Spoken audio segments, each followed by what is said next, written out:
It's time for DodgerHeads.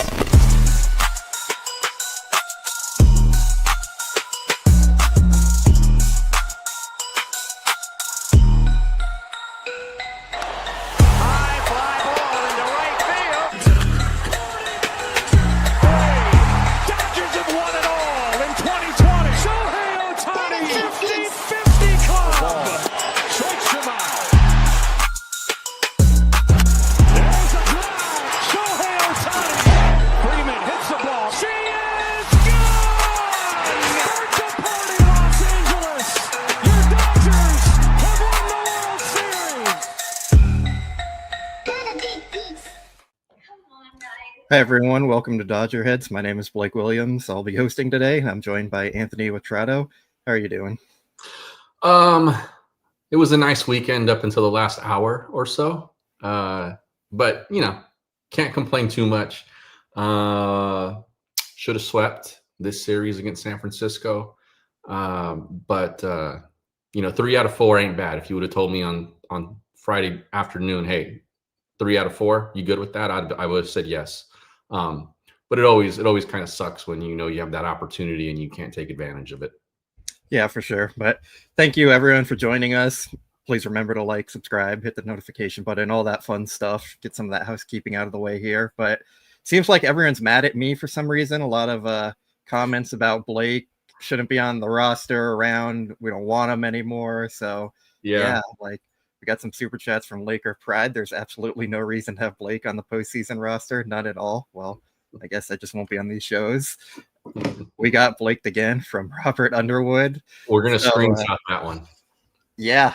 So, of course, they're talking about Blake Treinen, another poor outing for him. It's been kind of consistent recently. He allowed 3 runs, cost them the game again. I don't want to put the full thing on Blake Treinen costing them the game. The offense scored 1 run. You can't do that and win games consistently. But Pa has made another boneheaded base running mistake. There were things to point at, but obviously, I think you're right. The spotlight is on the one guy. But yeah, Blake Treinen, it's been consistent for him. They need to get production out of him because they're not. He's expected to be one of their top end relievers, and he just hasn't shown anything. So, what have you seen from him, and do you have any confidence he can turn things around? I don't, and I've been pretty down on him. I had hope when he came back from the last IL stint, and there was 3 or 4 outings there, and he was very shaky with the command, and I was like, all right, well maybe it's rust. And then he had 3 or so outings where I was like, oh, okay, looks like he's coming back around. And I know our Jeff was all in on him. And at that time, it looked like he was coming back around. I still didn't have trust because I want to say it was 24 hours before we did that show. It was one of those appearances where he went out and had no idea where the ball was going. And so I was like, he's too prone to that still. And basically since then, it's just been a whole bunch of awful. And so, and I'm with you, they need him because the way the numbers game pans out in the bullpen, he's a guy that they're counting on in a big way. He just hasn't shown that he's going to be able to produce those results in the same way that he did last year. And so my confidence in him is pretty low, and my trust in him at this point is nil. But it's not going to surprise me if Dave keeps going back to him. I think he's going to. I would almost bet money on that. They're just bad out of the bullpen from the right side right now. That's the bottom line. Yeah, for sure. And it's kind of what Plantiff is telling us here. It'll be frustrating to watch the starters go 7 no-hit in the postseason, only for the bullpen to walk in the winning runs. Yeah, that's been happening way too much recently. It's a huge issue for this team. I have some confidence in some of their relievers, but it's still kind of shaky. I don't trust anyone to come in and be like, yeah, this game is over right now. Because even Alex Vesia, who's been their best reliever pretty much all year, he has the home run issues occasionally that pop up here and there. Jack Dreyer's allowed a few more homers here and there. Anthony Bonda's been their best reliever for 3 months now. He has the walk issues. So, there's just no one you can really trust to come in and say, yeah, this game is over. Yeah, and in that situation, like there are guys I trust in their situations, right? Like Bonda against two lefties out of the three guys he's got to face, right? Or that kind of thing. Like, okay, yeah, like I can get there. And you're right. They started to use as soon as Dryer became like a guy, they started to use him a little more in leverage, and the results have been a little more mixed than they were earlier. Not bad, but just more mixed. And so I have trust in certain guys to do those kinds of specific job roles. But like if you're going to say 1 run lead, 8th inning, 9th inning against the middle of the order, and it's not like hand specific or matchup platoon specific, you're just saying like no matter what we're going to give it to Treinen, or no matter what we're going to give it to whoever. I don't really trust many of these guys. I think if I had to make a choice, maybe Vesia at this point, but like it's certainly not Blake. It's certainly not Tanner. And those are the two guys I think that Dave at the moment is relying on the heaviest to like, we're going to need you in those exact kind of situations. Yeah, Dave is kind of that bet on the back of the baseball card type guy. He said that phrase a lot. He trusts in their past and he thinks they're going to turn it around, but some point, season's running out here, postseason starting soon. You got to kind of make these tough decisions and figure things out. So there might be some help on the way. We'll get into that soon, but we got a lot of super chats to get to. So, Aaron, I'm going to save yours for our topic, and we'll go to Hawaii and Akira's. Dodgers have been given the opportunities, and they keep fumbling, can't extend the lead in the NL West or gain on the Phillies, who lost. I mean, to be fair, their magic number in the division is 3 right now. It's pretty much wrapped up. Like we're talking about, they would have clinched it a day or two earlier type thing. But yeah, it's also a division they could have won 2 weeks ago if they were playing better baseball for most of the season and kind of playing to the potential we asked of them and wanted to see from them. But I mean, they're still going to win the division. They have a postseason spot wrapped up. So how do you kind of view this? Yeah, I'm with you. You don't split 2 in Colorado, right? You don't get swept by the Angels, like stuff like that. Like you can go back and look at and be like, yeah, this thing should have been wrapped up already. But I understand Kira's frustration here because after that Philly series, and we thought that all of this was over and for the second spot in the second seed, they could have came in here, swept the Giants in 4 games. And with the way the Phillies are playing, actually still had a shot going into this final week to go and get that very, very important number 2 seed. And a game like this just sort of it puts them back to like it's a pretty long shot still now. So I understand that. But I will say, like you look at the overall stretch of the last whatever it is, dozen games or something like that, they are playing some pretty good ball at the right time. Yeah, and then Cole says Sheehan was dealing. Dave continues to take out starters when the eye test says not to. I'm going to push back on this one a bit. Dave has been pushing the starters more than he ever has. I think pretty much all of them have been going 100 pitches each outing. Like we saw Tyler Glass now allow 4 runs in the first inning, and then they pushed him to 100 still. He's been pretty consistent about pushing the starters. With Sheehan today, he was at 84 pitches, and I think we need the context of he's still coming off the Tommy John. Like this is still his first year back. So he's not a guy you necessarily want to be the one pushing him. And he's also probably going to move into a bullpen role. So you want to kind of keep him fresh to be able to go back-to-back games if they need him to, or have different roles. I don't think you want to burn all the bullets on him right now when this isn't the role he's going to be on in the postseason. The division is pretty much locked up. And to be honest, like this is a game they still should have won if Treinen did his job. Yeah, I was mixed about it, just in terms of how much he would let Sheehan go beyond. What did he throw? 84 today. Yeah. I thought maybe he had at least a couple of batters in him left, but all right, like you want to take him out, that's fine. But again, I have not had trust in Treinen in a while, so when he was the option, I was like, okay, let's see how this goes. And for him right now, it's like he has no command, and when he's in the zone, he's getting hit. And so when you take Sheehan out there, it's like, if you're going to do that for this guy with a 1-run lead, That's an iffy decision on Dave for me. With that said, the guy who got the ball still has to go out and do the job. He walked the bases loaded. Dave's other awful decision, I thought, was I won't call the decision to bring in Treinen awful. It was not good. The awful decision was putting Devers on to load the bases with the guy on the mound who did not know where any of his pitches were going. That walk was as predictable as the sun coming up tomorrow.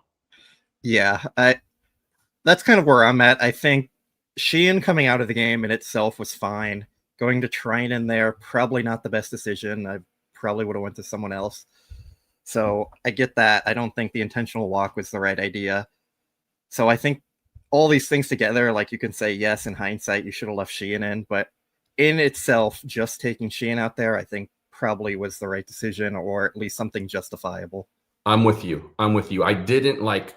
I wasn't up in arms with my hair on fire when he took him out. I was just like, okay. When it was Treinen as the choice, I was like, okay, it's less okay that you did that now. But lifting Treinen there, not a huge deal for me. It's just that guy he brings in has to do his job, and then Dave has to do a better job of understanding the situation and how that guy is losing the inning. So you don't put him in a situation where failure is the more likely outcome than success. I've Mark said ever since 49 decided to bring politic, culture war, BS onto the field, he's lost his 4 or 5. Leave that for social media. Thank you for the super chat. We're not going to go too much into this one. Everyone has their own opinions, and we're not here for that, but we do appreciate the support. David, God punishing. Yeah, another one. Kirk, Cat. Not going to get too much into that. Richard said 2 words for Blake: pizza delivery, no trust. I hope you're talking about Treinen and not me. I would trust you to deliver my food.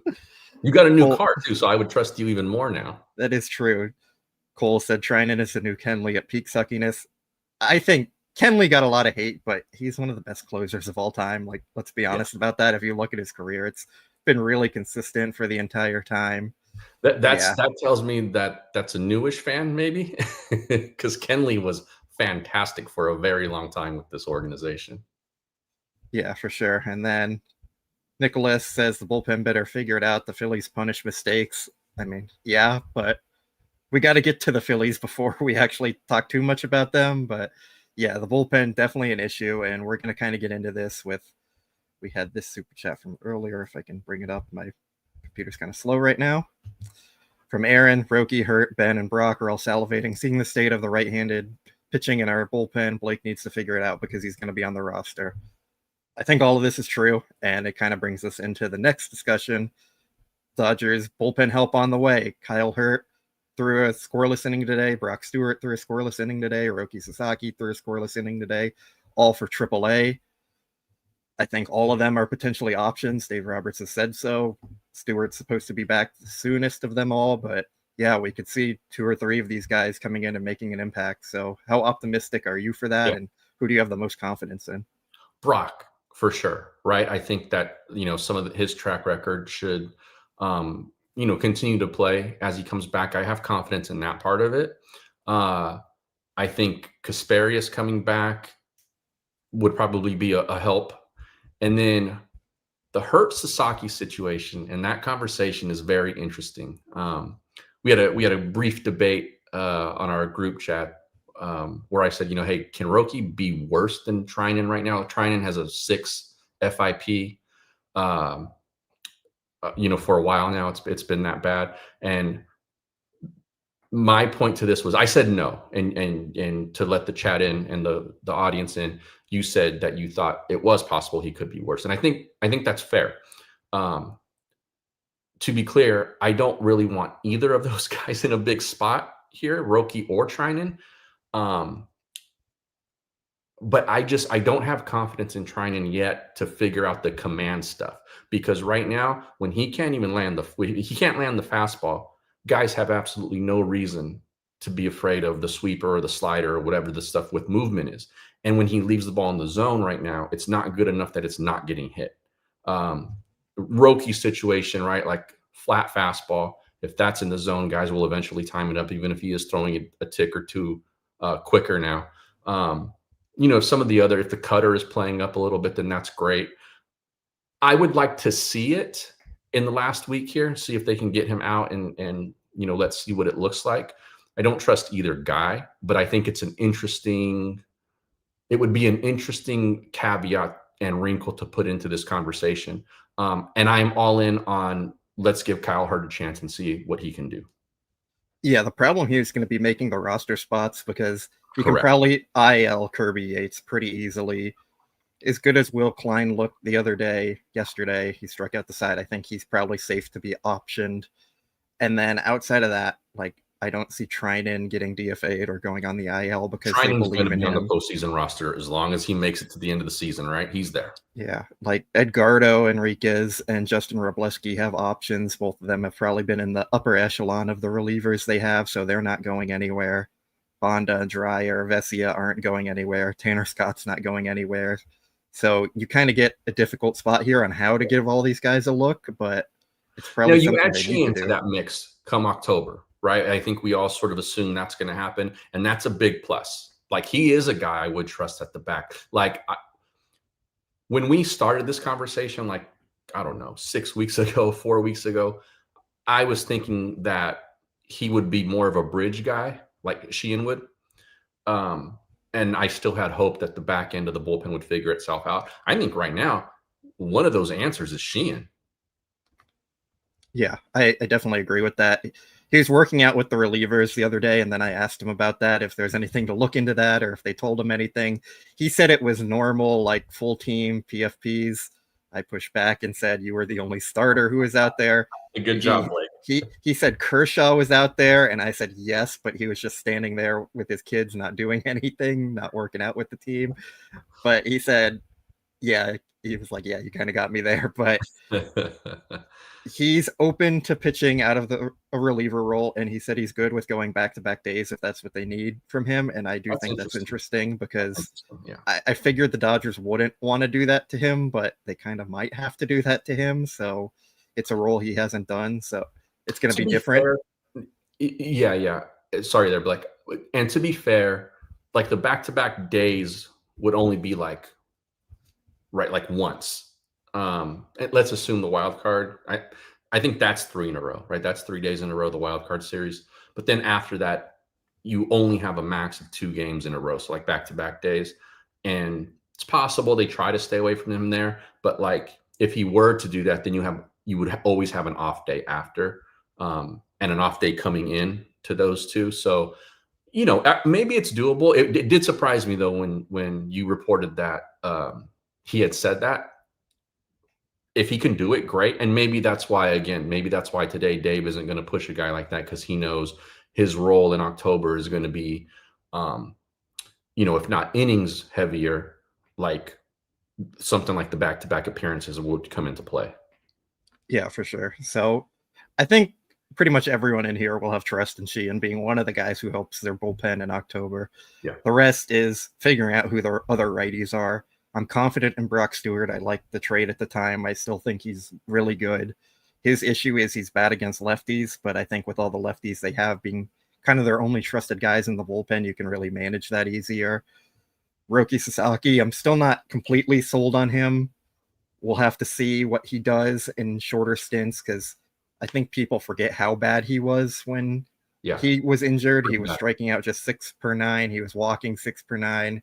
He had a 6 FIP, a near 5 ERA. So, yeah, we'll see. I know he's been working on things. He's added a sinker, which is interesting. Hopefully that helps them, and they can kind of use that to get people off his fastball a little bit more so it's not hit as hard. He's intriguing. Kyle Hurt is someone I really want to see get another opportunity. Dave Roberts said he has playoff caliber stuff, and I know the Dodgers, they look at stuff more than results a lot of the time, so I wouldn't totally rule him out coming and making an impact. So he'll be interesting. And the only one I think people would probably want to talk about is Brusdar Graterol, who Andrew Friedman basically ruled out for the postseason yesterday. So for anyone who's wondering about him, that's probably not going to happen. But there are some help on the way. So how optimistic are you that they'll have a decent enough bullpen with all the options they'll have? I think you phrased that properly. Blake. I am confident that it will be decent enough. If every game is a one-run game going into the 8th inning, like I get scared there. But I do think they can, especially with Sheen. I think that's a big deal. And the fact that he's a guy who can get you, he can get both sides out and he can get you more than 3 outs. That is important. So I think it can be good enough. And I think people don't look at Sheehan as strictly a 3-out guy. I think given the situation, Dave has been good at deploying his relievers in the postseason more strategically when he has good options. And Sheen is a really good weapon. And I have trust that they're going to look at this thing and say, here's how we see it mapping out for him, like at the back end of a close game, something like that. So I'm okay there. And then I think if Brock Stewart's healthy, I think that's another weapon. And then we talked about the lefties that being good against lefties and all of that. So I'm confident enough that they can be good enough. I'm not confident that they'll still be great as a unit. But with this starting pitching, I think you just have to be good enough. Yeah, I think that's fair. And that's kind of what Aaron gets to with the super chat. To be fair, in the pen, it's the same dudes blowing games lately. Treinen, Yates, Kopech have consistently sucked. Yes, there has been some stretches where everyone in the bullpen has just struggled and things have just gone totally south for the entire group. But overall, it is these 3 guys. And with 2 of them probably not making it for sure, and then you're probably going to keep trying it on. Like, you can figure that out and work around it. And maybe they do keep trying it on for the wild card or the DS and he struggles and they somehow work around it and win that series. Maybe they take him off for the next one because the postseason roster is always changing. They're going to have different people on the roster for each round. So yeah, I think they're going to give Treinen that chance, but he also has to earn that chance too. And he's not doing it right now, but they're going to keep doing it until they're not. So. And bullpen management is only as good as your options are, right? Like, I mean, if people want to kill Dave for those kinds of things, like, what would you do in those? You know what I mean? Like, if all of your options are bad, when he has plus options like he did last October, he was pretty good at how he used them and how he managed them. And so if he has good enough options, I think he'll be fine there. I don't think he'll mismanage them. When he's mismanaged it, it's been when he's only got 1 or 2 guys that in your heart of hearts that he actually trusts, then everything looks way, way out of whack and you get bad results. Yeah, I agree with that. It's a lot of times you can only work with what you're given for a manager, and we put all the blame on the manager, but he's not the one out there playing. He's not the one building the roster. So it's difficult sometimes. And yeah, and for the people who are saying like he hasn't been good at managing it this year, so why would he be good? When have the options from this bullpen ever really been good? Outside of the first like maybe 6 or 7 weeks, the bullpen has been bad. Yeah, I agree. And this super chat from Joseph, I'm sick and tired of sacrificing wins so Dave can feel guys out. Too many losses because they've gone to struggling relievers to give them a chance. I think this is one of the things where fans and the Dodgers management will always be at a little bit of a disagreement with. The Dodgers are very much focused on how do they build the best roster for the postseason? Yeah. How do they get guys right for the postseason? Especially when they're already going to win the division. Like, they would have to have a catastrophic meltdown to lose the division at this point. So yes, it would be nice to win more games. Yes, the 2 seed probably would have been nice, but they've had a lot of struggling players this year. And it's kind of the whole regular season has kind of been about getting them back on track and making sure they're ready to go for the postseason. And right now we've seen that happen with the starters after they were kind of struggling earlier in the year. We've seen that happen with the offense more so outside of today where they were just really bad. That happens in baseball, but the offense was really bad for a long time and they've really trended up recently. And that's because they've stuck with guys like Teoscar and they stuck with Max Muncy early in the season. So there is kind of a fine line here between getting guys ready for the postseason and trying to win in the regular season. And I think all of us would prefer the Dodgers to win 90 games in the regular season and 13 in October than win 110 in the regular season and 2 in October. Yeah. I think that's fair. Are you confident that guys like Kyle Hurt get an opportunity here to make that postseason roster, or you think the ship has sailed on that? I think he'll get an opportunity somehow, some way, however they do it. I also wouldn't be totally shocked if they just put him on the roster in the postseason if they feel confident in it, like they've done. I think it was Bruce Starr last year they did it with. He didn't pitch at all, and then they added him onto the NLDS roster. I mean, it's probably going to come down to this last week and seeing like if Treinen turns it around at all or not. If Kirby Yates shows anything, I still don't think Yates is going to be on the roster, but if he has a week where he throws 3 scoreless innings and strikes out 9 people or something, like they're probably going to end up carrying him. So a lot of it might come down to this last week. And then also probably depends on what they do with Kershaw and Wroblewski. I think they're very connected on the roster because they'd probably fill similar roles. So right. There's so much stuff up in the air right now, but I do think just given Hurts' ability that they probably are going to consider him and will give him a chance. And they probably have at the moment 2 bullpen spots that you can predictably say won't be there in October, right? Probably the Kirby Yates spot probably won't be there. Right. And the Will Klein, Michael Kopech former spot, probably an open spot right there too. Although Will Klein is my guy. He looked really good.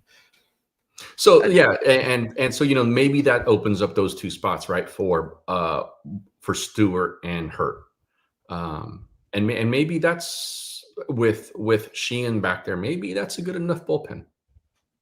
I mean, then you're talking Stewart, Hurt, Sheehan, Bonda, Dreyer, Vesia is your main guys, and then you have Tanner Scott in the mix as well, which I know people won't want to hear that one, and Blake Treinen's probably still going to be there, and then one of Kershaw or Wroblewski. Like, it's not the best, but considering their offense is good and their starting rotation is good, you can kind of see how it could potentially end up working together. And I do think that brings us into our next point of Dave Roberts is optimistic about this team heading into the playoffs. And his exact quote, if I can pull it up here real quick. Now I can't find it. Okay, so he was asked, you feel like the Dodgers are in the best position heading into the playoffs with the starting rotation health and the offense hitting well.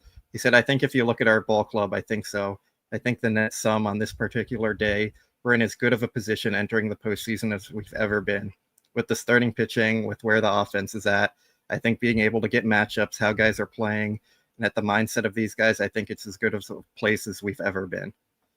So I think fans are going to hear that and say, absolutely no way, this bullpen is atrocious. I think Dave Roberts is looking at it as we need 3 or 4 starters in the playoffs, and then 2 pitchers are going to the bullpen.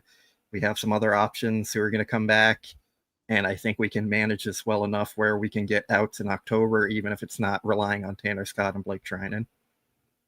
Yeah, the Dodger Blue account just posted a few minutes ago that Dave said that his trust in Blake Treinen remains unwavering, in quotes, unwavering. That's not great. He has to say that at this point in the season. I think we're past the expiration date on when you can call a guy out and hope that he turns it around. We're in the final week of the season. So I think it's too late now where if he wanted to do that, he could effectively do it. I think we're probably in the state now where he's probably got to say something like that for the guy's psyche. If that is true though, and you're going to see Blake Treinen in that wild card series in late game type situations, that's not great. And that series gives you almost no margin for error. And if Blake Treinen turns in a performance like he did today, or like he's been, that right there, that one inning is capable of losing you a series and knocking you out. Yeah. I mean, I think we've also seen with Dave, though, as much as he says he's trusting his guys and everything, he will go to the better options in October. Like in 2020, Kenley was struggling a lot as their closer, and he didn't really rely on him as much to close out games. They had Julio closing out both series in the World Series and the NLCS. And like Dave is pretty good about backing up his guys and saying he trusts in them. But then when the moment actually calls for it, is he going to go to them? He usually doesn't. So kind of optimistic with him there, but some of that difference though was that they were still using Kenley in high leverage situations. The leash was a lot shorter though. And I think in 2020, the 3 batter rule didn't exist yet. I may be wrong, but I don't think that was a thing quite then. And 3 batters with the guy who is struggling the way Blake Treinen has struggled recently can cost you the game. It was adopted during the 2020 season. Okay. But to the other point, though, he was still using Kenley in maybe it might not have been to close games, but like he was bringing him in the 8th. You know, he might have brought him in the 8th, maybe gave him an out in the 9th or something like that. Like it wasn't like situations where like, okay, you're coming in the 6th inning as the first reliever out of the pen. Yeah, but like as you said, shorter leash for him, and he didn't give him the opportunity to close out the biggest games where it was do or die type situation. So and we'll have to go back and look if he ever said something like, my confidence in Kenley is unwavering, even as Kenley was pooping the bed in the regular season. But you're right, because last year, though, to your point, when he had options, he went to the guys who were effective last October, and that matters. This October, is he going to trust the likes of Kyle Hurt or, you know, whoever a guy might be, instead of trying, at least from the right-handed side? Because one thing, and this is the regular season, and this is where I understand what you're saying too, and that I think you're correct, and you have a point, is that he's leaving these guys in for way too long if you care about winning that regular season game on that day, because like there's no way Treinen should have still been in there after the first 3 hitters. Like he clearly didn't have it. And that has been a trait of Treinen's this season when he struggled. He does not fix it mid-outing. He might fix it in the days between his, you know, that outing and his next one, but he has been unable to figure it out mid-appearance. And he clearly didn't have it early in this one. So Dave will be tested in terms of, will he not go to those guys who had been struggling when it matters most? Yeah, so Matt gave us some more context on all this. He said he thinks Blake Treinen's worrying too much about the mechanics and hopes he can get past that in the playoffs like last year.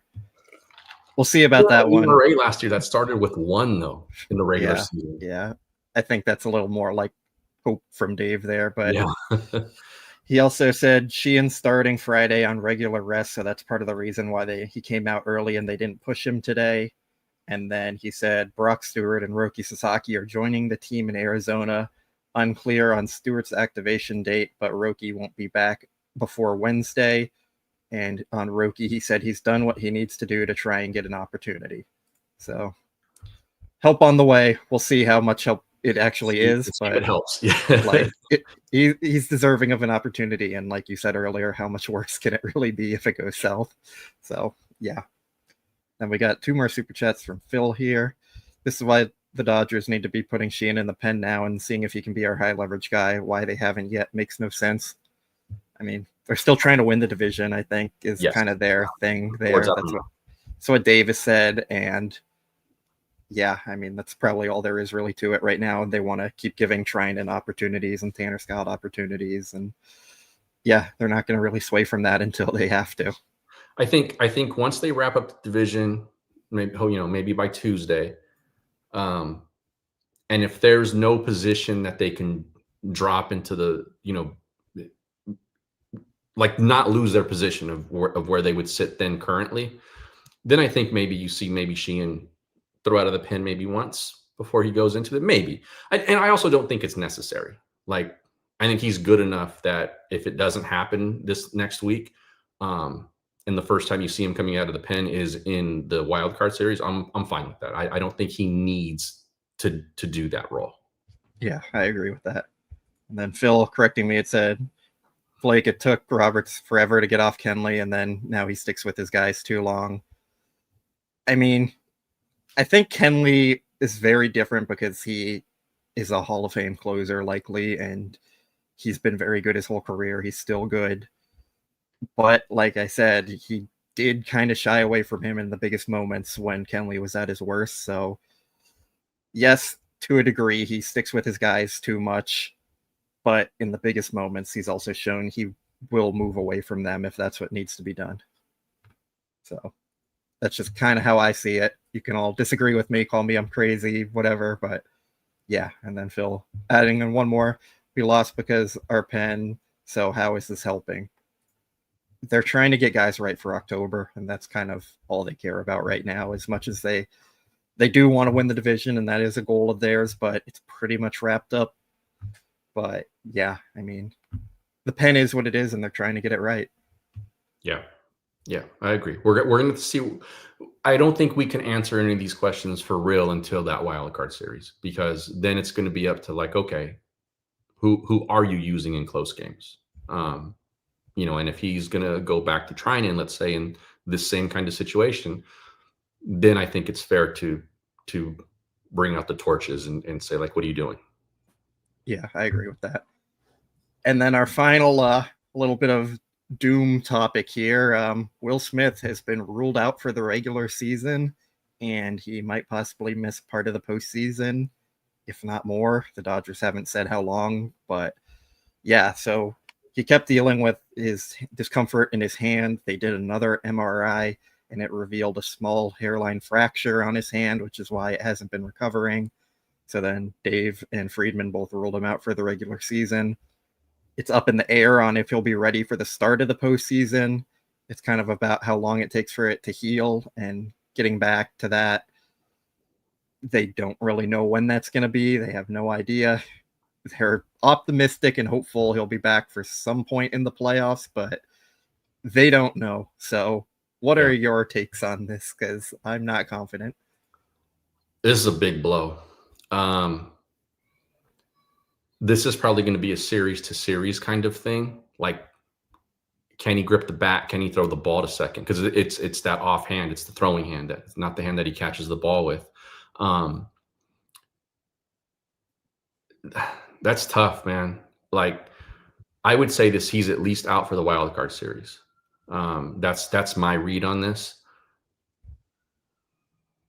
I would be I don't want to say I'd be surprised if he plays beyond that. If he plays beyond that, he's probably going to be a pretty diminished version of himself, and that doesn't bode well either. At this point, I think you're looking at Benny Rowe as your starting catcher and Rushing as your backup. It's been fine right now, but like, when does the clock strike midnight on Benny Rowe, at least as an offensive, contributor? And maybe it won't matter much, because maybe they're going to get into situations and they're going to keep using him to sack bunt, and he'll be successful at doing that. And, we'll see, but it's a big blow because Will Smith is an all-star caliber catcher and one of the best offensive catchers in baseball. Yeah, I think so. Dave Roberts did say Ben Revert is going to get the majority of playing time moving forward. So for anyone wondering about that versus Rushing, you have your answer there. Yeah. My optimistic take on it is they've improved the defense quite a bit. Will Smith is not a good defensive catcher. I don't like his game calling. And we've heard how much the pitchers and Dave Roberts and Andrew Friedman have been praising Ben for his defense and game calling and managing the pitchers. All the pitchers keep talking about him, like how much they like working with him. So, like, even if the offense does decline, I think you're still getting value from him with the backup, like the defensive ability he provides. And that's encouraging. I don't think it's a coincidence that the starting pitching has just been completely amazing as soon as Ben took over, pretty much. Yeah, but let's be fair. It kind of it also sort of, it was great before that when Will was still in there too. It was just a matter of those guys getting healthy. That's true, but we're also seeing like one hitters and no hitters pretty consistently, like into the 7th and 8th innings. Yeah, I mean, also, you can say Yamamoto took the pitch com out there in Baltimore for the first time ever. And can you let me push my Ben narrative here? I mean, I agree with you. I agree with you that he's fine. Like, I don't lack confidence in Ben behind the plate. I'll say that. Like, I'm fine with that aspect of it. And the guys do seem like to throw, it seems like they like to throw to him. That's great. And like I said, if the offense performs the way it should, the way you expect it to, and kind of the way it's been trending of late, then I think his spot in the order has way less impact on the success of this team. And you get what you get from him behind the plate, and that's all positive. Yeah, I'm not optimistic about him continuing to hit or anything. Like, he's been a bad hitter throughout his entire career and in the minor leagues, but with the offense this team is capable of having, if you have kind of an open spot in the 9-hole, like you can live with that, especially if he's providing defensive value, and he is. So I think that's why they're not like just giving rushing the starting job, even though the offensive upside is definitely higher. So yeah, I mean, it's October, as I think Matt put it. Yeah. Look, it's a big blow. Losing Smith is a big blow because he can be a dynamic offensive contributor. You're going to replace him with the guy who basically has very little to no value offensively for you, but who's probably a better game caller, just a better defensive catcher in general. Maybe not as good throwing out guys, who might be trying to steal. But again, if the pitching is good enough, the starting pitching is good enough, then that might not matter at all anyway. So I'm fine with having him back there. It is a huge blow. But it's up to the rest of the guys above him in that order offensively to make sure that his role doesn't have that big of an impact. And we got this super chat from Phil, and then we'll start going to questions here. So if anyone wants to start throwing those in. Phil said, spots limited with starters being great. This is poor management from front office / Dave. Everyone's saying it's only about the playoffs, but management isn't. I mean, I'm not sure where entirely to take this. I think there's a lot here. I agree they haven't been managing optimally to like get the best results right now, but like to me, it's not a huge deal. Like I'm only caring about the playoffs at this point. Their seeding is pretty much set with everything. Yeah. It kind of is what it is right now. Like, do you have a different take or anything? No, yeah, I'm kind of with you there. Like I kind of understand the whole like, okay, we're trying to figure out what we really truly have now. But in the moment, you're like, man, you can still run down the Phillies and make some of this like.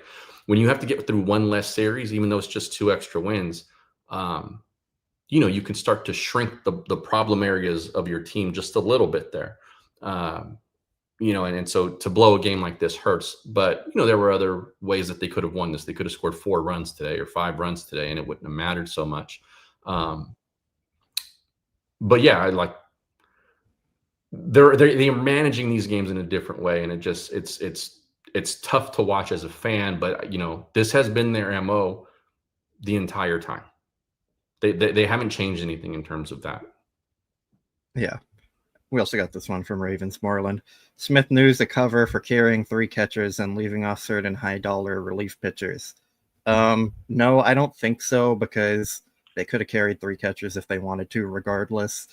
With Ohtani's versatility as a pitcher and hitter, he doesn't actually count as a pitcher on their roster, so they could technically have 14. And then you don't really need 14 pitchers for the wild card round or divisional series, so you could drop a guy or 2 off and still have like an 8 or 9 man bullpen. So I don't think that really plays into it. I think Will Smith is actually hurt, or he'd be out on the field right now. Yeah, and that's kind of all it is. Yeah, and carrying 3 catchers doesn't do anything for you. And like if for example, too, if one of those guys were to get hurt, then you just replace him with the catcher, like who might not have been on the roster before. Smith obviously is not that option now, so it would get dicey. But yeah, I don't think that this is what that is. We got a super chat from Juan Ramos. Thank you for that. If you have a question, you can throw that in, and we'll try and catch it and answer it. A little bit of news, Blake, is Emmett Sheehan's next start will be Friday in Seattle. Part of the reason Dave didn't want to put him back out there. So it looks like we probably won't see him in relief this week. Yeah, I mean, I don't have a problem with that. And I think you said you didn't either. So now we'll get to some questions here. The first one is from Dong. If you had to choose more likely to win in the playoffs with last year's duct tape starting rotation and elite bullpen, or this year's starting rotation and bullpen? Well, more likely is last year, because they actually did it. But if you're asking what I would rather have, I think it's this year's pitching staff. Yeah, and correct me if I'm wrong. Was the bullpen elite last year before October? there were stretches where it was, and there are stretches where we were talking about why the bullpen is the worst thing ever, and how can they fix it. And I thought they were fairly like mediocre, like kind of middle of the road for the most part last year. And then they got very locked down in October in the playoffs. And not a thing that has never happened before. It's actually a thing that happens maybe for one team every postseason, where they have kind of a suspect bullpen, and then it turns into a really good bullpen in for a month or whatever. So it's possible that these guys can do that. But yeah, I don't think they were elite going into the playoffs last year. I think they got to October and they became very good. If you said, here's one option and here's the other option going into any October, I think you're going to take the one that we're dealing with currently, with the starting rotation looking the way it is. Yeah. Then we did get a super chat. My computer wants to let me bring it up here. So this is a good one. What are the bullpen guys you'd use with the 2-1 playoff lead? And let's say you're going 7th, 8th, 9th inning. Yeah. It's situational, right? Matchup dependent, I think. But basically you're asking me like, who are the 3 guys that you would trust? And so I would say Vesia, Sheehan, Brock Stewart, maybe. Yeah, I'm probably at Vesia, Sheehan, and then Stewart, Dryer, Bonda, depending on like who's the matchups and all that, mixing those guys in. So like there's a path to being effective there. I mean, it's not the best bullpen. I don't have the most faith in it, but you can kind of see how it works out, where if you get 6 innings from your starters, you can kind of manage the rest of the game, and that's without using Treinen, Yates, Scott, Kopech, whoever else you want to throw into that mix. So yeah, I mean, it is what it is at this point, and you just kind of have to cover up your hole there, and because every team on the roster has a hole somewhere, whether it's part of the offense or your rotation or your bullpen. Like there isn't a team that has 3 complete good parts. So every team has something they're dealing with, and the Dodgers one right now with their rotation is probably the most manageable and the other options they have. Yeah, I agree. Nobody in the National League, no one in baseball, I think scares anybody, out of their shoes, and they go, oh my God, how is anyone going to beat this team? All these teams, like if you go into their lives or their fan boards or things like that, everybody's hair is on fire because no one thinks that their team's good enough to do much. The Brewers are the best team, and they've got significant issues, and they just had one of their starters go on the IL, with probably looks like something that might be a little longer term than shorter. So yeah, I think in a season where the Dodgers have a bunch of question marks, everybody does. And so I think that bodes in their favor in terms of like, can they actually come out of this thing? And I will keep saying it, assuming we get to the end of this week with things looking like they look in the rotation, they go into the playoffs with, I think, easily the best starters in both leagues. Yeah, I agree with that. And then this from Ozzy: when a team only scores 1 run, as much as we want to blame the bullpen, we have to score runs as well. 100% agree with that. And that's why at the very beginning of the show, I started out by saying, like, yes, Treinen was bad again, but also it's not fully on him. The offense scored 1 run, and you're not going to win many games scoring 1 run. So yeah, I think the bigger picture here is the offense has been really good recently, and Blake Treinen has been really bad recently. So it was like a one-off kind of game for the offense and a consistent trend for Treinen, which is why this overall topic has become more about Treinen instead of just the offense, because I think everyone is happy with the state of the offense right now. Yeah. And for some context on the bullpen conversation, last year they had an expected FIP of 4.21. That was 13th in the National League out of 15 teams. So I saw somebody was in the chat throwing up everybody who they thought was like quote unquote elite or very good. As a whole, that bullpen was one of the not good ones in the National League, but they turned very, very good in October.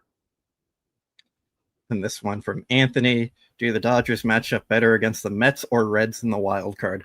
To me, like, my first thought is these two teams are pretty similar. I don't see a huge difference between either of them. Like, do you have a disagreement there? Not really. The Reds seem to be the team that's playing better right now. So just based on that, I might say the Mets. Neither team super scares me, but it's a short series, so it doesn't really matter. It just takes, a break here or there, and you can be out. But oh man, I don't know. This is a really good question. I would have to dig deeper into it, and it may just be like who's playing better once we get to that moment. I think for me, thinking about it a little bit more, I'm still probably taking the Reds. They just don't have like the high-end talent that the Mets have. Like Juan Soto would terrify me facing him, and Sure. Francisco Lindor can carry you. Yeah, like Francisco Lindor can carry them in a series too. Yeah, they've got Edwin Diaz at the back end there. Like the Reds, I'm not as scared of Ellie De La Cruz. He's their best player. He's also been horrible.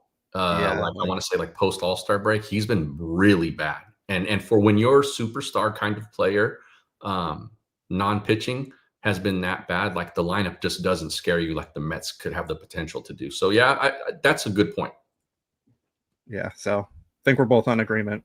We'd rather face the Reds, but that doesn't mean much in the playoffs because things go south very quickly.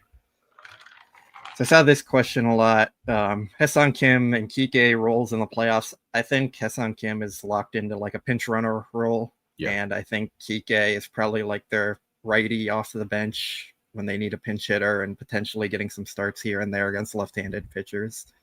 Yeah, I think that's correct. And for Kim, I would say also like maybe late in the game that they have the lead in, you could see, like, let's assume Edmonds in the outfield, then you could see Rojas slide to third and Kim go to second as a defensive guy as well. But yeah, I think outside of that, he's a pinch runner.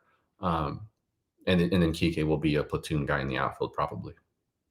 So this one, Dave kind of already answered it yesterday. When do they start shuffling the rotation to get everyone lined up? Dave said they're not going to be shuffling anything yet.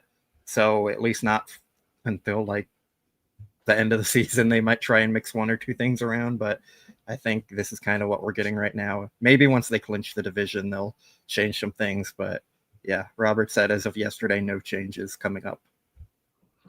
Yeah, that's interesting. Look, they still have a division to win. Like that's why today's game, felt like, okay, they would have went a long way into sort of figuring that stuff out. If they're already scheduling out like Sheehan till Friday, then I would say that they probably have everything set in terms of like who their starters are going to be the rest of the week. If they're just going to stick to that no matter what, then none of that matters. Yeah. And that's maybe that they just feel so good about all of their guys that they're going to go, it's going to be like a conveyor belt. Like they feel fine about every one of those guys who might start the first game of the wild card series maybe. And so it's just, okay, next man up. And that's how they do it. But yeah, I think if you had your druthers, right, you say like it's either Snell or Yamamoto, let's say. But I think that they just feel confident in all the guys that they're going to use. So yeah, admin is throwing out that Anthony's correct. They've said before the game that they have the rotation for the week set, but also some options to pivot if they want. So yeah. Maddie, man, I do see your question. We will get to it, so you don't got to keep throwing it in there, but we're going to get to the super chat here. So from Yoshi, thank you very much for this one. Who pitches the first two wildcard games and the third if necessary? Can you see another starter following a starter if they don't go more than 3 innings, knowing those players can't pitch until the next series later games? So you want to start with your first 3 pitchers? Yeah, I think if we got to pick, I would say Yamamoto in game 1, Snell in game 2, and I might go Ohtani in a game 3 if they needed it. I could also say Ohtani in the first game, sort of to get his start out of the way, because I know there was some concerns from folks asking about like, is it going to be on his mind? Is it going to impact his offense? That type of thing. That's one way to just kind of get it out of the way. And if the other thing here is, if they wanted to use him in like a game, Ohtani, if they want to use him in like a game 3 in a closeout situation, then he probably can't throw any of those. He can't start any of those 3 games, I would imagine, which makes things interesting a little bit. But I do think those are from just a pure stuff and run prevention situation. I think those are your 3 best guys. Glass now is right behind them after that. So yeah, I think Yamamoto, Snell, those first 2 games for sure, and then probably Ohtani in the third. And I say that with the expectation, this is my personal belief, that Ohtani's leash will extend out to 6 innings in the postseason. Yeah, so my thoughts kind of here are it depends on what they want to do with Ohtani. I think he's either going to start the first game or they're not going to start him at the wild card. And the reasoning here is I believe Ohtani's lined up to start exactly in the regular season 1 week before the wild cards games begin. So that would be his normal 1 week schedule for the first one. So they could go with him there. I think the other option is you try and save him for the NLDS, let him focus just on hitting in the wild card. And then in the NLDS, you have the off days after game 1 and game 2. So they have liked to give him starts right before the off days. So I think that would be beneficial there.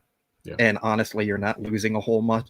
Like if you're going to from Ohtani to Tyler Glass now as your third starter there. So I think Snell and Yamamoto are locks for 2 of those games. And then third kind of depends on if they want to go with Ohtani or Glass now to start the NLDS. Yeah. So and to the other part of this question, I don't really see a real piggyback kind of situation because I think they believe any of those guys can go at least 6 innings. But he's saying if another starter doesn't go more than 3. Then I think you look at probably Wrobleski, Sheehan, and maybe Sheehan. It depends what that game looks like. It depends what, like if the reason the guy doesn't go out, if let's say he lasts 2 or 3 innings. If the reason is because they're down 7-0, I don't know that they use Sheehan there. If he goes out because he's really struggled and it's a 1 or 2 run game, or he gets hurt or something like that, then I can see a Sheehan situation. But I think they want to use that weapon wisely, and like a 6-run deficit in the 4th inning might not be it. Yeah, for sure. Then Jedi Engineer, did you guys see that the Mariners-Dodger game on Friday is sold out now? I wonder why. Anyone have any ideas? That will be Kershaw's final regular season start. So, well, I think they just said Sheehan's going to throw that game. What day is Kershaw then? That was supposed to be Kershaw, right? I think that's what everybody was expecting. Okay. But that I want to say that note that I just said about Sheehan's start. Emmett Sheehan's next start will be Friday in Seattle, Dave said. Okay, well, sorry to anyone who bought tickets expecting Kershaw that day. Yeah, I think Kershaw might have said it was going to be Friday or something because that was. Yeah, I mean, maybe they're putting Kershaw into his high leverage role now. Yeah, there you go.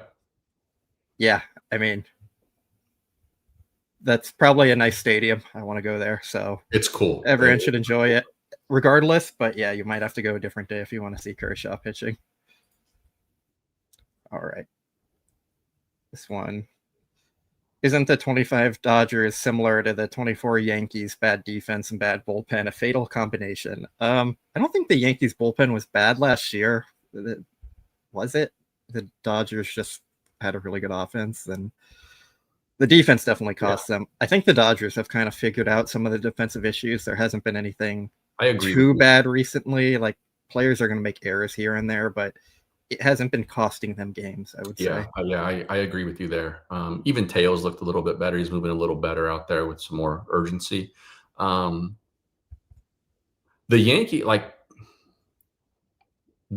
also just they didn't really hit, and a lot of that is credit to the Dodgers pitching staff. But like Aaron Judge was a mess, and that he's their best guy. So there's some of that too. Yeah, speaking of this, didn't Jeff buy his ticket for Friday to see Kershaw in Seattle? I know he was talking about it. I didn't see if he for sure got it, but he's not going to be happy if that's the case. Yeah. Imagine trying to get those tickets off now on the third party market. Yeah. So this one, am I an idiot to think Sheehan over Glass now? No, they have 5, even 6 very, very good options in the rotation. And I think you could kind of make a case for most of them to be in any spot. I think Snell and Yamamoto are probably locked in as the top 2. And then after that, you could really make a case for any of them. So, no. Yeah, I agree. Glass, now, I think people, and this is fair, like the even the more than casual fans probably don't understand how good Glasnow's actually been. And Sheehan's been throwing up a bunch of zeros too. So like that's, he's kind of the spotlighted guy. I say this without to not say that he's not good and doesn't deserve a spot. But in this recent run for Sheehan, he had a little hiccup, and it wasn't ugly, but it was a little hiccup. And then in this latest run, 3 of the 4 starts have been 2 Rocky series and 1 against the Giants. And the Giants offense isn't very good. Again, I say that not just like if they threw him out there in game 2, I'd be surprised, but I'd be fine with it. Like he's been plenty good enough. So I don't think it is much of a question, partly because Sheehan stuff would play excellent, I think, in the pen, and they need a guy there. But also because Glasnow's been really good too. Then Maddie Man asks, what do you think of the odds of Rushing being traded in a big deal this offseason? I would go like 37% or something. Yeah, I would go 40%. Like I think it's that makes it very possible in my opinion. But less likely than it does happen. Let's say that. The right trade was probably the Garrett Crochet trade, and they didn't end up making that one to hold on to Rushing. So boy, yeah. But then you probably have to lose Sheehan, or like something else has got to give in that kind of situation. But yes, yeah, I agree with you. I think we could live with losing a little something else to get Crochet, but yeah, the Dodgers have held on to Rushing for so long now when they probably should have traded him, and they must have some kind of plan for him because I don't think he's going to spend the next 6 years of his career as the backup catcher to Will Smith. So something will need to give. I don't want to toot my own horn here because it's at the expense of one of our buddies. But when they brought him up, talking rushing, when they brought him up into this kind of role, like it was clear this is sort of what the role was going to be. I wasn't a huge fan of it. I understood it, but I was like, man, And this is when it was being talked about. I think he was still at OKC at the time. And I had said something along the lines of like, they got to make a move here to figure out what they're going to do with him, what his future looks like, because he's a 26-year-old prospect. Rushing? I think he's 24. 24, sorry. He'll be 25 next year. Yeah, 24. Which is older for a prospect. And I said, look, teams in a trade situation going into the following winter, which would be the one that is coming up, teams are going to use that against the Dodgers because in these negotiations, they use anything that they can get. And my homeboy Jeff was like, there's no way. That's not right. No way. And I was like, dude, I've seen it happen with guys who are better than, or, who people thought had higher ceilings than Rushing. And I think that's true. I think it's even truer now. And so like, I honestly don't know what he brings them back. Like, maybe it's good relief help. Maybe he's part of a package for an outfielder. I don't know exactly, but like, I don't think his value is completely tanked on that market because he can still be good. And I think other teams still know that. They're just going to leverage the Dodgers in negotiations is my point.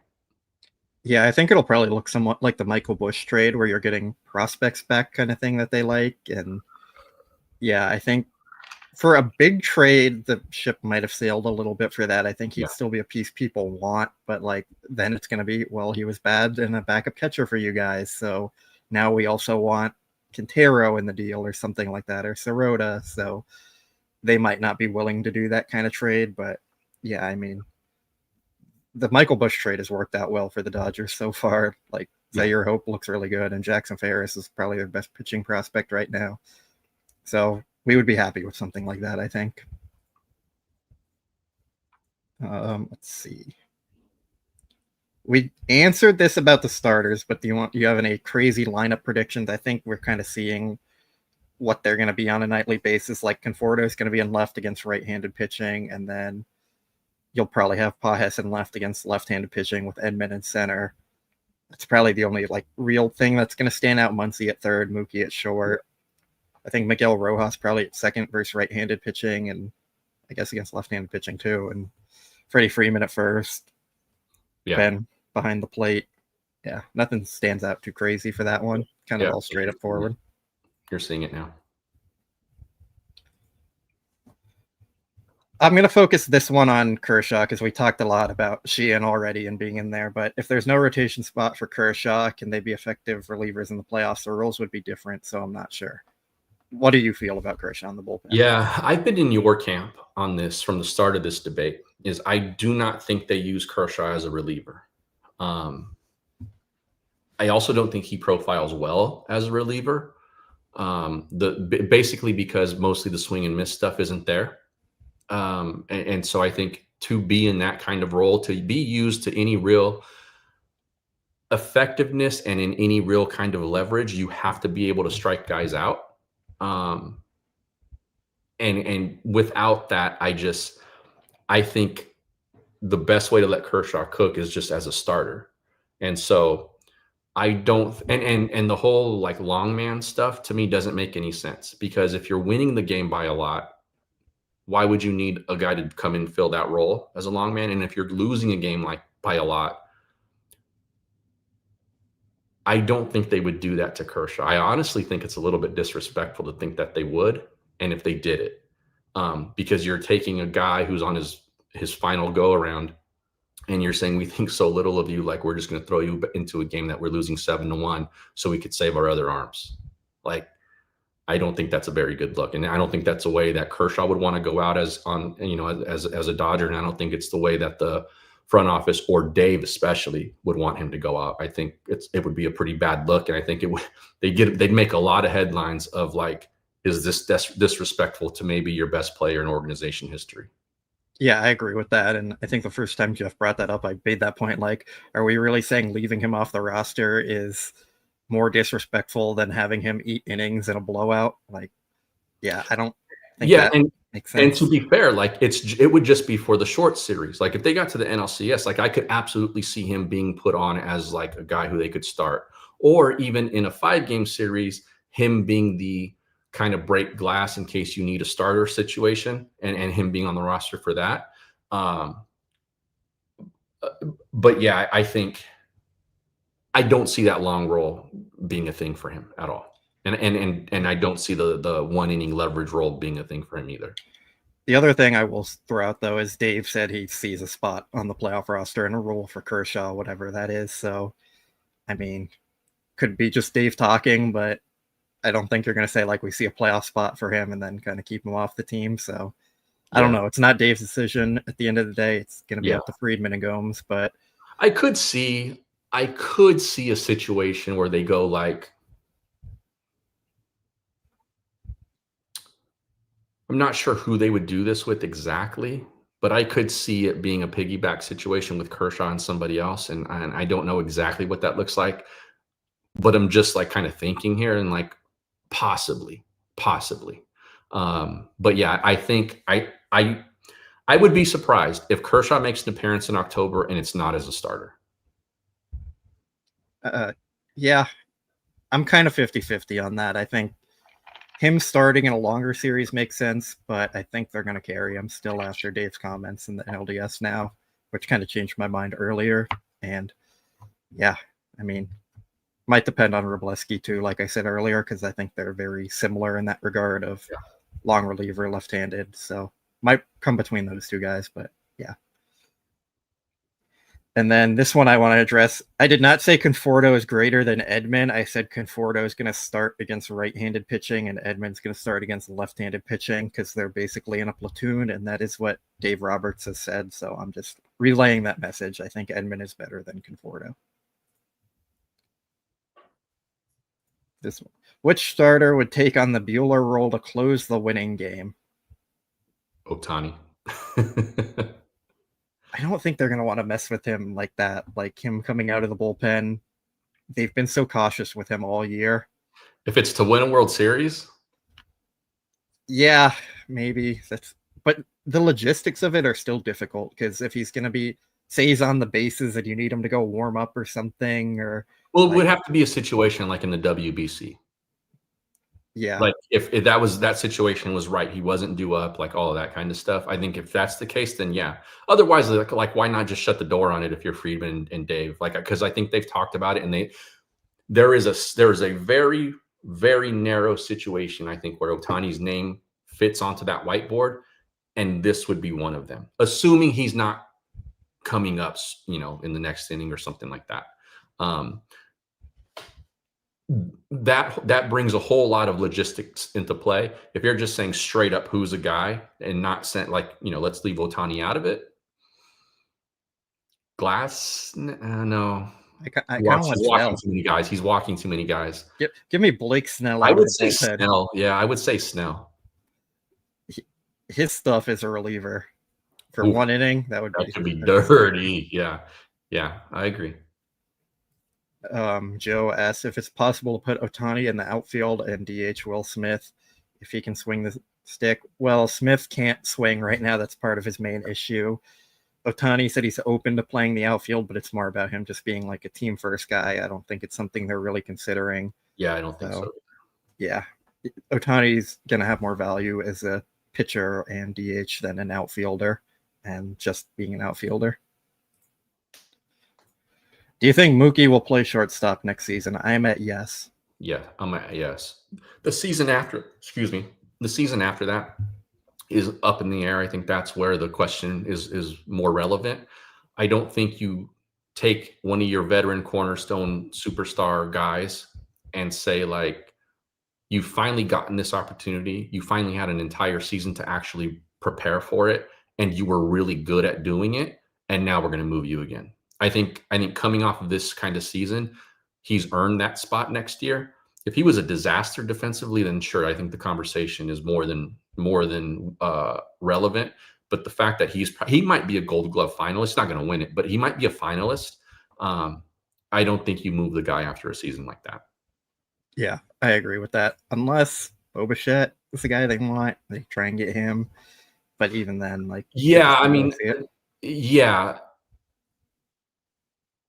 that would be stunning to me if they were able to pull that off. Not because they don't have the pieces to go do it or that they're not swashbuckling enough, because Friedman he's done some big stuff in the past. I don't know that the Blue Jays would do that. Yeah, that's kind of where I'm at on it. I think he's pretty let's see his contract. He's actually a free agent after this year, isn't he? Yeah. So does that change your mind?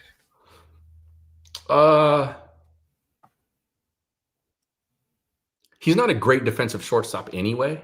I mean, I would like to I'm curious about, I didn't realize he was a free agent. I thought he had one more year. And I think I thought that because I'm like, why wouldn't they extend him? I guess maybe, I don't know, but he's not a great defensive shortstop either. Yeah. All right. So I think we have two more baseball, and then we'll do one kind of food one. So Vinny asked, true or false, Will Smith will be a catcher whenever the team season ends. I'm going to say false. I think he's going to be out. Basically, is Vinny asking if he's going to come back at any point in the playoffs?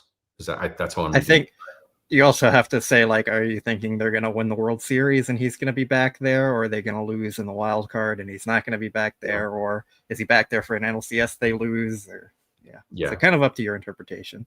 Yeah, at the moment I'm of the thought that he's probably out for the playoffs. That's what I'm leaning to.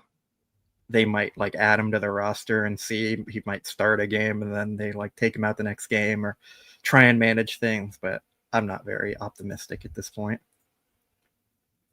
From Aaron, at this time last year, 1 to 10, how confident were you in the team winning the World Series, and what are you at this year?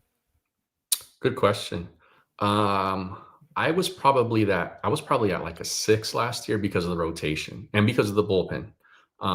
Not that the bullpen was like a dumpster fire, but it wasn't what it turned into in October. And so I was probably at a 6, but mostly because of the starting pitching. And this year? This year I am at like I'll say a 7.5 because of the starting pitching. I think last year I was at like an 8. I was pretty confident in them. I knew the rotation wasn't good, but they were my World Series prediction at the trade deadline and in the off season, so I just kept kind of sticking with them. This year I'm probably at a 7 or so. Like, they definitely have the pieces and they have the talent to do it. It's just we need to see it over a longer period of time, which they haven't done too often yet. And it's going to take a lot of key managing and smart decisions from Dave Roberts. So they can do it. Not saying they can't. I'm not as confident as last year, I think, just at this point. That's fair. If the last 2 weeks, let's say 15 games or so, if that stretch is indicative of what they'll do in October, it's pretty good. It's a pretty good team. And I think they might be, they're the best rotation going into the playoffs, and they might be just the best team top to bottom. Bullpen meh, but like if the offense is producing and the starters are what they've been, that's a really tough team to beat in a series, a longer series, because the short series, that's scary. But that's the situation they've put themselves in. Yeah, I think part of the reason I'm also like at a 7 right now instead of a 5 or a 6 or something, or maybe even a 4, is like there's no team in baseball that I'm just looking at and like, wow, that is a great team. We are terrified of that. Like last year, it was probably the Padres were like that. I think a lot of people were saying if they get through the Padres, they're going to go to the World Series and win it. Like pretty much everyone said the World Series is really the NLDS. This year, like, yeah, the Phillies are good. They don't have Zach Wheeler now. Their rotation has declined a lot. The Brewers, we talk about them every single year as being a really good team, and then they just kind of fall apart in the playoffs. And I think you said they had an injury earlier today. Yeah, so I think it's Woodruff who's down now. And they got other guys who are like, at any given moment, they could, like Yelich is a guy who's like, he's dealing, career-long back issues, and he just missed some games because of that. And, so everyone has their flaws. I think, like you said earlier, Blake. And I also think, like, part of it for me too is, like, we just saw them sort of handle the Phillies, and they blew to, like, they could have swept that series, but bullpen reared its head and stuff like that. So, if they can figure out a way to piece that part of it together, I think in the National League, at least, they might be the most complete team, which is saying something considering how this season has gone up and down for them. Yeah, and I don't think any team in the American League is really standing out as amazing either. Like the Astros might be the best team, or the Yankees, and they both have flaws. So yeah, I'm just not really sold on any of the team. I think this right now is probably the most wide open it's been in years, I would say. So feels like it, yeah. It'll be an interesting playoff series for just all around.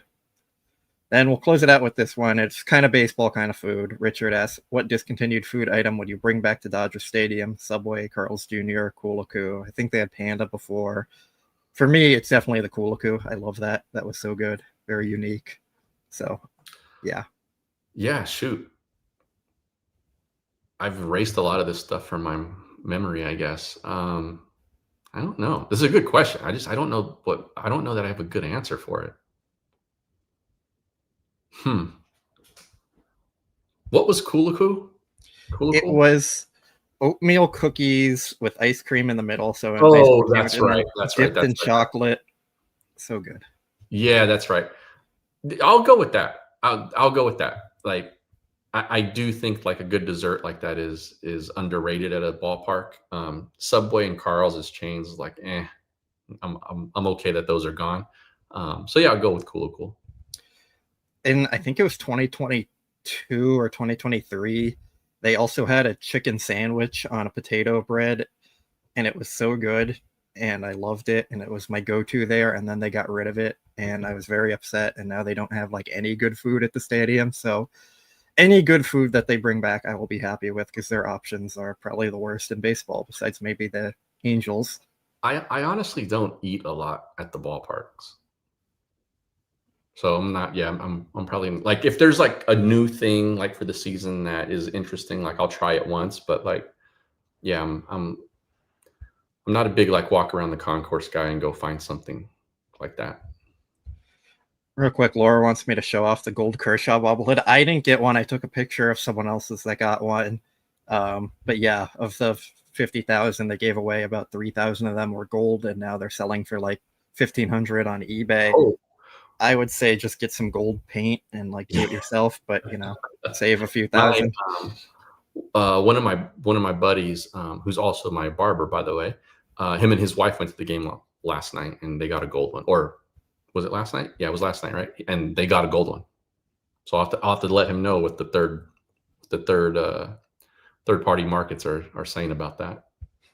Yeah, I think the Ohtani ones are selling for even more, which not surprising, but like, yeah, it's a lot of money for one of those. You can just paint it yourself pretty easy.